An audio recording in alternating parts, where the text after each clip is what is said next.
let me be clear. America is committed to Israel's security, and we will always support Israel's right to defend itself against legitimate threats. For years, Hamas has launched thousands of rockets at innocent Israeli citizens. No democracy can tolerate such danger to its people, nor should the international community. And neither should the Palestinian people themselves, whose interests are only set back by acts of terror.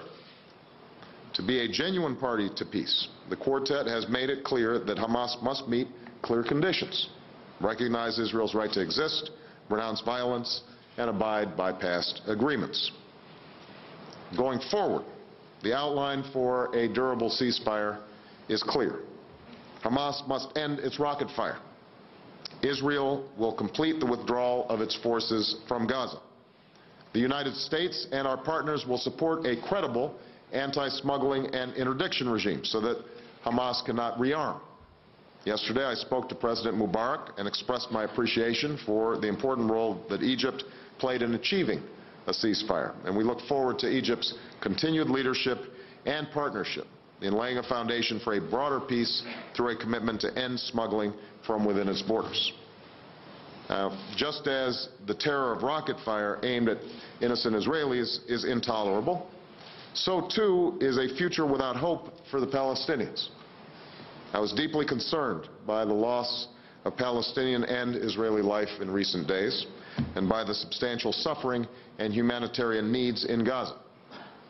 Our hearts go out to Palestinian civilians who are in need of immediate food, clean water, and basic medical care, and who faced suffocating poverty for far too long. Now we must extend a hand of opportunity to those who seek peace. As part of a lasting ceasefire, Gaza's border crossings should be open to allow the flow of aid and commerce, with an appropriate monitoring regime with the international and Palestinian Authority participating. Relief efforts must be able to reach innocent Palestinians who depend on them. The United States will fully support an international donors conference to seek short-term humanitarian assistance and long-term reconstruction for the Palestinian economy. This assistance will be provided to and guided by the Palestinian Authority. Lasting peace requires more than a long ceasefire, and that's why I will sustain an active commitment to seek two states living side by side in peace and security. Senator Mitchell will carry forward this commitment, as well as the effort to help Israel reach a broader peace with the Arab world that recognizes its rightful place in the community of nations. I should add that the Arab Peace Initiative contains constructive elements that could help advance these efforts.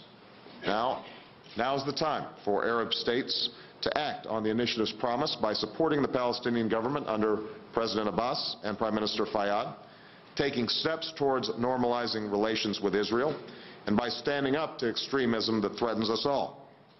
Jordan's constructive role in training Palestinian security forces and nurturing its relations with Israel provide a model for these efforts.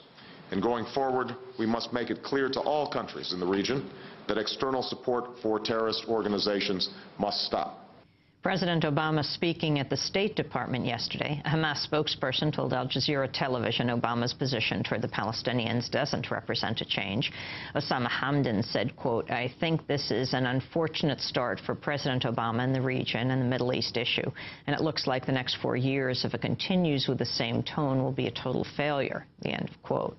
Well, for more on this, we are joined by Noam Chomsky, professor of linguistics at the Massachusetts Institute of Technology for over half a century. He's written over 100 books, including Failed States, The Abuse of Power, and The Assault on Democracy. Welcome to Democracy Now! Noam. Glad to be with you again. It's good to have you with us. Well, let's start off by your response to President Obama's statement and whether you think it represents a change. It's approximately the Bush position. He began by saying that Israel, like any democracy, has a right to defend itself. That's true, but there's a gap in the reasoning. It has a right to defend itself. That doesn't follow that it has a right to defend itself by force. So we might agree, say, that the British Army in the United States in the colonies in 1776 had a right to defend itself from the terror of the George Washington's armies, which was quite real, but it didn't follow that they had a right to defend themselves by force, because they had no right to be here. So yes, they had a right to defend themselves, and they had a way to do it, namely leave. Same with the Nazis defending themselves against the terror of the partisans. They have no right to do it by force. In the case of Israel, it's exactly the same. They have a right to defend themselves, and they can easily do it. One, in a narrow sense, they could have done it by accepting the ceasefire that Hamas proposed right before the invasion. I won't go through the details. A ceasefire that had been in place and that Israel violated and broke. But in a broader sense, and this is a crucial omission in everything Obama said, and if you know who his advisors is, you understand why, Israel can defend itself by stopping its crimes. Gaza and the West Bank are a unit. Israel, with U.S. backing, is carrying out constant crimes, not only in Gaza, but also in the West Bank, where it is moving systematically with U.S. support to take over the parts of the West Bank that it wants, and to leave Palestinians isolated in unviable cantons, Bantustans, as Sharon called them. Well, stop those crimes, and resistance to them will stop. Now, Israel has been able pretty much to stop resistance in the occupied territories, thanks in large part to the training that Obama praised by Jordan, of course, with U.S. funding and monitoring control. So yes, they've managed to, in fact, have been suppressing demonstrations, even demonstrations, peaceful demonstrations, that called for support for the people of Gaza. They've carried out lots of arrests. In fact, they're a collaborationist force which supports the U.S. and Israel in their effort to take over the West Bank. Now, that's what Obama. If Israel, there's no question that all of these acts are in total violation of the foundations of international humanitarian law. Israel knows it. Their own advisors have told legal advisors have explained that to them back in '67. The World Court ruled on it. So it's all total criminality, but they want to be able to persist without any objection. And that's the thrust of Obama's remarks.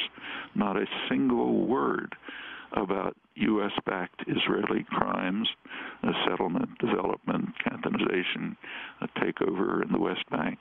Rather, everyone should be quiet and let the United States and Israel continue with it. He spoke about the constructive steps of the Arab peace agreement very selectively. He said they should move forward towards normalization of relations with Israel. But that wasn't the main theme of the Arab League peace proposal. It was that there should be a two-state settlement, which the U.S. blocks. I mean, he said some words about a two-state settlement, but